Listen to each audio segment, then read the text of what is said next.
La première fois que je suis allé en Chine, c'était en 1996. J'étais étudiant en école de commerce à Lyon et il fallait faire un stage.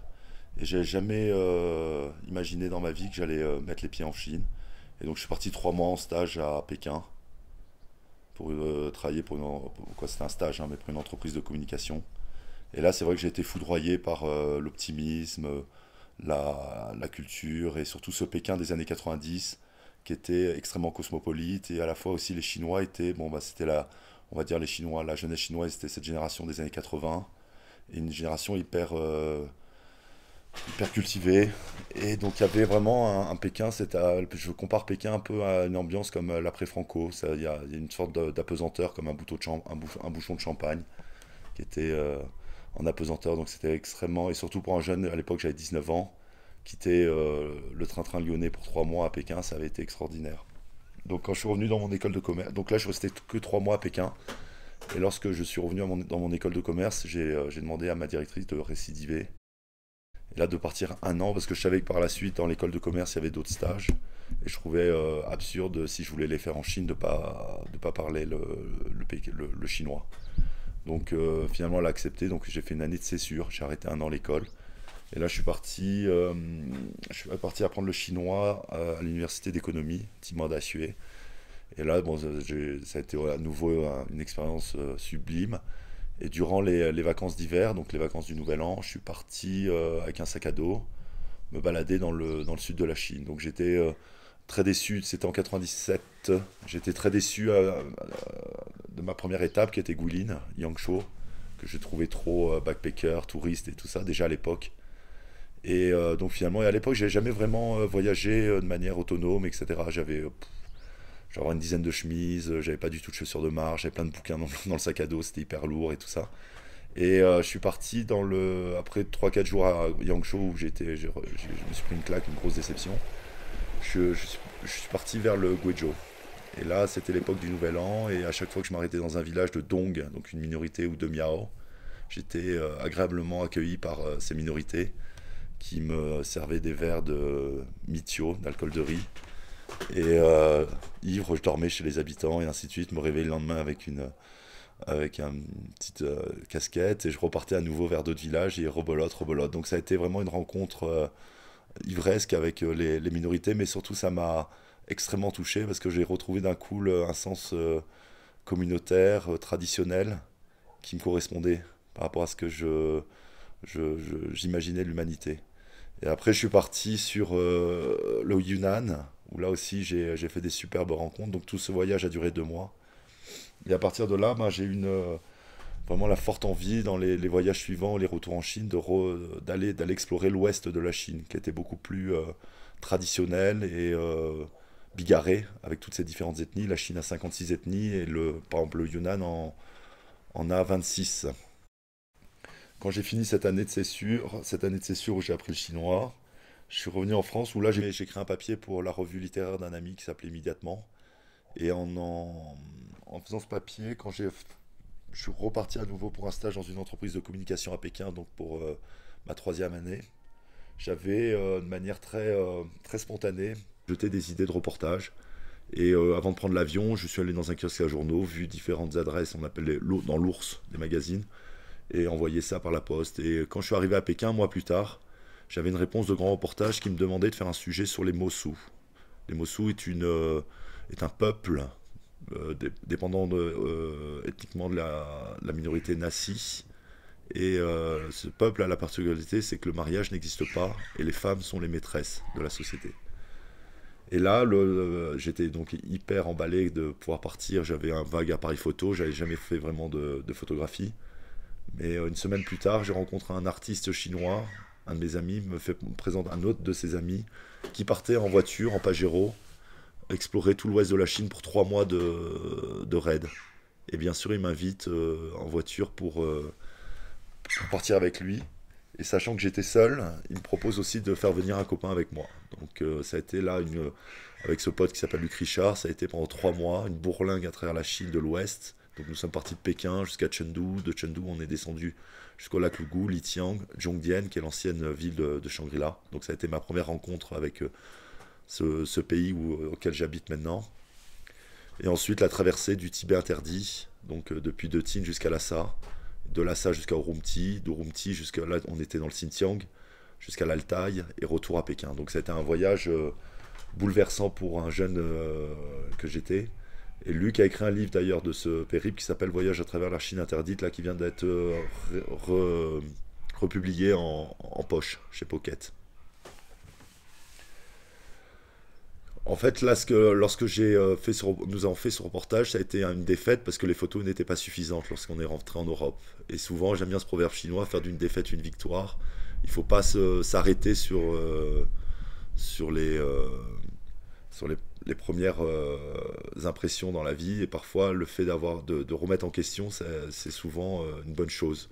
Et là, j'ai dû repartir donc pour mon dernier stage. Et là, j'étais en fait en stage pour l'agence de presse Gamma pour leur trouver des sujets de reportage dans l'ouest de la Chine et être le fixeur pour leurs photographes. Donc durant les 3 derniers mois, les 6 derniers mois de mon école de commerce, j'étais avec un bourlinguet essentiellement dans le Sichuan et l'ouest du Sichuan et le nord du Yunnan, sur les marches tibétaines.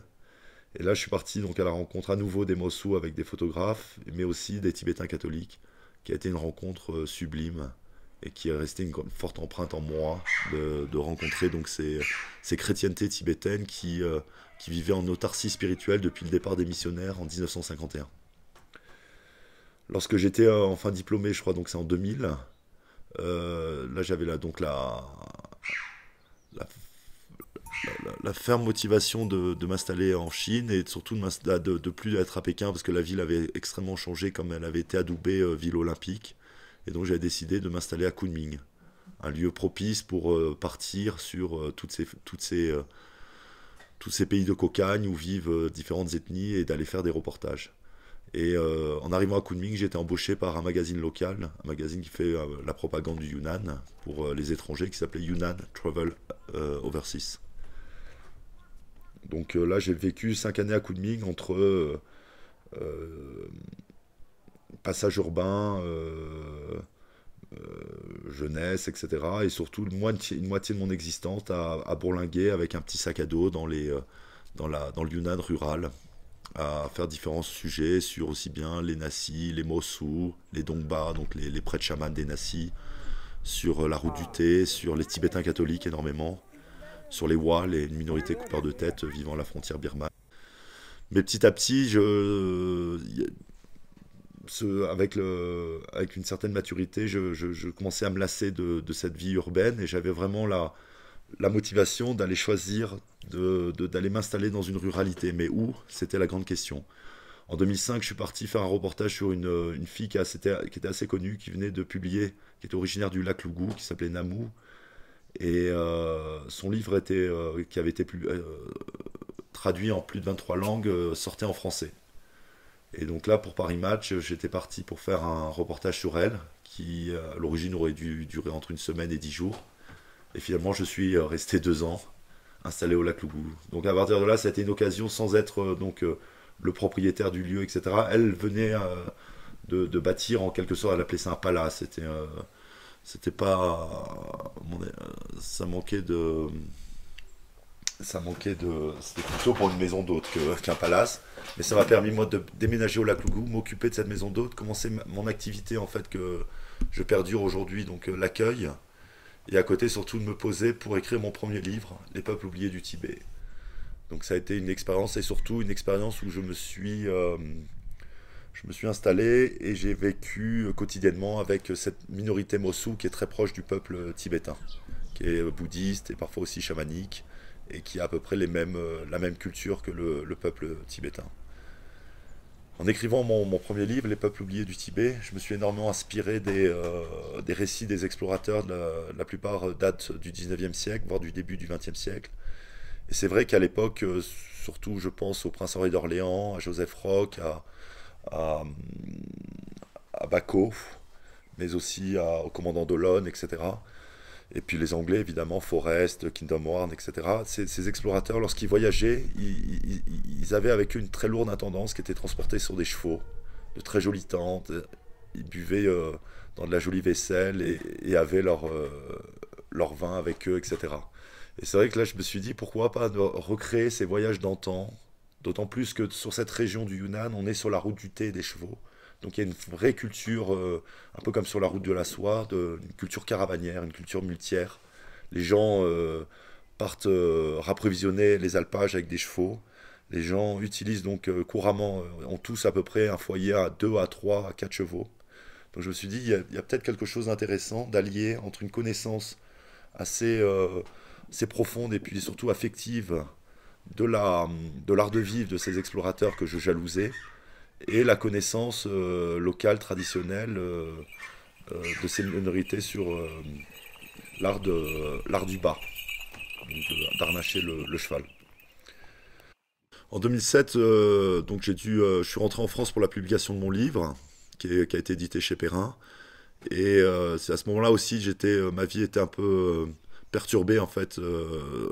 C'était pas adapté pour moi de vivre au lac Legoux avec cette fille.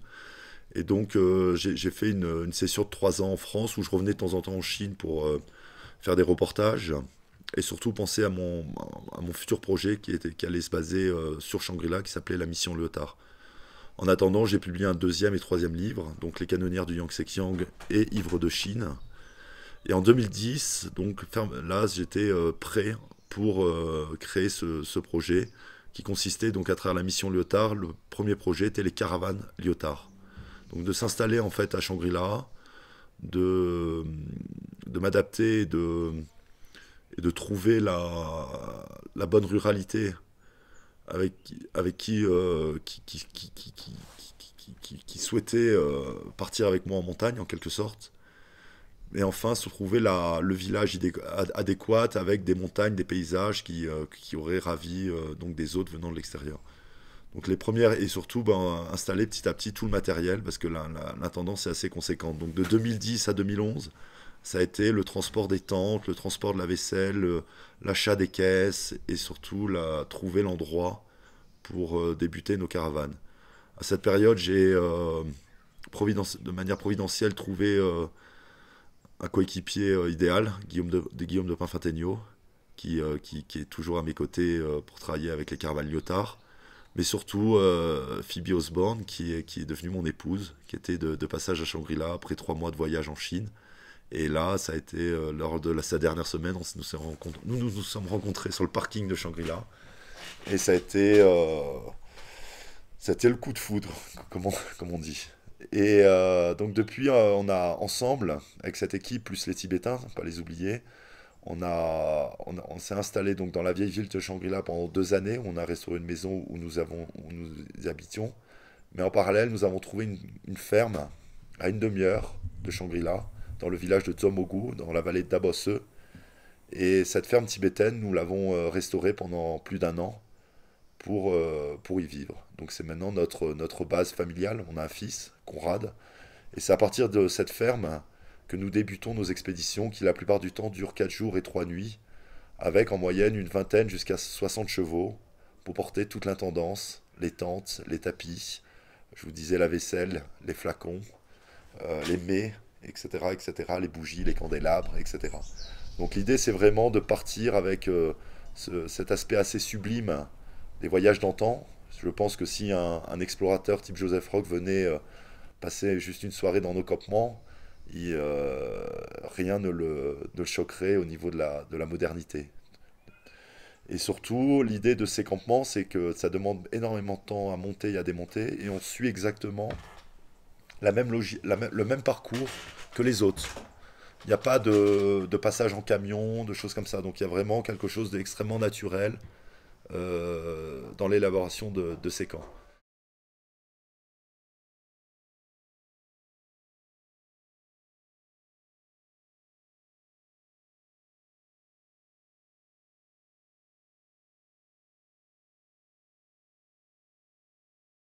L'idée de ces campements où les tentes font à peu près 20 mètres carrés, donc équipés de tapis, de lits, de couettes, etc., de coffres. L'idée de ces campements, c'est vraiment de sublimer la beauté de ces paysages. Il y a quelque chose de presque bouddhiste dans notre démarche, un peu comme ces peintures c'est pas le terme, on appelle ça des mandalas. Donc ces représentations bouddhistes qui sont faites avec du sable coloré qui demandent énormément de travail très minutieux, parfois des mois entiers, et qui, avec un souffle d'un moine pendant la cérémonie, est ensuite rassemblée, détruite. Donc nos camps sont à peu près la même chose. Il y a quelque chose de sublime, de très beau, comme un mandala, mais le lendemain, on ne laisse aucune trace. Seulement nos remerciements, aurait dit Baden Powell. Donc on est à la nature.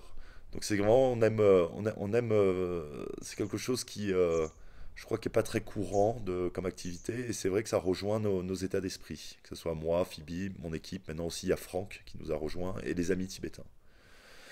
Les caravans Lyotard, ça fait maintenant plus de 6 ans que nous faisons donc ces voyages de, ces voyages à l'ancienne dans nos montagnes.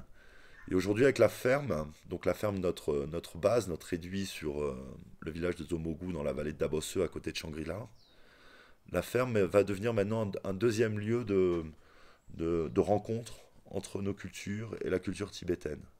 Donc aujourd'hui, à l'heure que je vous parle, on va débuter des projets de création agricole, donc création de saucissons, de jambon, de produits agricoles, de fromage. Donc essayer d'allier notre culture alpine, européenne, française, mais voire espagnole, italienne, suisse, avec les locaux. Donc réussir à faire des produits. Donc voilà un nouveau défi qu'on s'est lancé. Et voyons, donc commencer par une petite production qui sera proposée à nos hôtes qui viendront à la table d'hôtes de la ferme Lyotard ou dormir au camp fixe, mais aussi à nos hôtes qui viennent en ville et qui viennent dans notre restaurant. Parce qu'on a ouvert aussi un restaurant qui s'appelle le Flying Tigers. J'ai ouvert ça à Guillaume il y a maintenant 2 ans. Donc voilà à peu près toutes nos activités, nos choix et nos rêves dans la région de Shangri-La. Cette ferme, c'est une ferme qui, en fait, quand vous la visitez, elle donne l'aspect d'un bâtiment assez ancien, mais en fait, elle est assez contemporaine, elle a seulement 40 ans.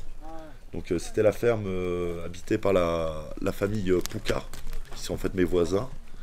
Et la famille Pouka a vécu là jusqu'en 2005. À partir de 2005, en fait, comme beaucoup de Tibétains dans la vallée, ils ont fait un nouveau bâtiment, beaucoup plus imposant, beaucoup plus grand, euh, vraiment gigantesque, hein, parce que déjà ma ferme a des superficies assez colossales. Je pense qu'elle fait en tout, si je calcule tous les étages et tout, je suis à peu près sur 600 mètres carrés habitables. Et donc cette ferme, lorsque nous l'avons visitée en 2013 avec mon épouse Phoebe, on a, elle était en fait, elle servait des tables. Elle était seulement habitée par des yaks, des bœufs et des moutons et des cochons. Et c'est vrai qu'en poussant la porte, on a tout de suite senti quelque chose d'extrêmement magnétique dans notre ressenti. Et donc nous l'avons acheté. Acheter, c'est un grand mot. En fait, on a acheté le bâtiment comme si on achetait cette table. Donc on a acheté le bois. Parce que la ferme est à 90% faite de bois, quoi, 80%, et 20% et 20% avec de la terre battue, du pisé. Cette ferme, donc le bâtiment, nous l'avons acheté, comme on pourrait acheter cette table.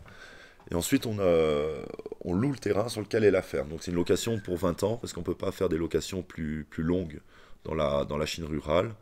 Et aussi, nous avons loué 8 mous, donc 8 fois 660 mètres carrés.